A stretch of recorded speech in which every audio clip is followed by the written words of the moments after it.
Hey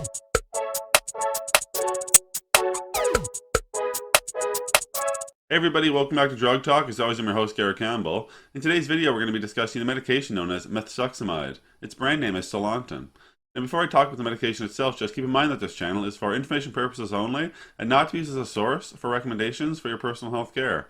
Now, during this presentation, we'll discuss the mechanism of action or how this medication works, indications or reasons we would prescribe this medication to a patient, followed by contraindications or reasons we would not be able to prescribe Methsuximide. We'll then discuss examples of dosing and finish it off with side effects. I've put together some slides to go over this information. Let's jump right into it. So the first thing to discuss here will be the mechanism of action, or how this medication works.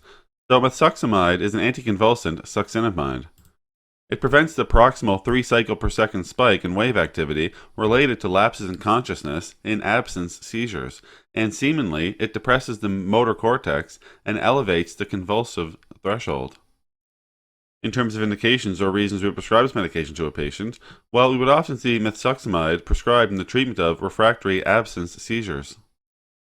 With respect to contraindications or reasons we would not be able to prescribe Methsuximide, well, we wouldn't give this medication to a patient who had a hypersensitivity to Methsuximide or any other component of the formulation. As well, if a patient had a hypersensitivity to succinimides in general, they would also not use this medication. Now for an example of dosing with Methsuximide. In the treatment of an absence seizure, we may see an initial dose of 300 milligrams per day orally for 1 week. The patient may then increase the dosage at weekly intervals by 300 milligrams per day for the following 3 weeks, up to a daily dose of 1.2 grams. As with all medications, there are some side effects or adverse reactions that patients may experience while using Methsuximide, so we'll go over some of those here now. Some common side effects may include weight gain or abdominal pain, as well as constipation or diarrhea. Some patients may experience epigastric pain or a loss of appetite, as well as nausea and vomiting. As well, some patients may experience dizziness or somnolence.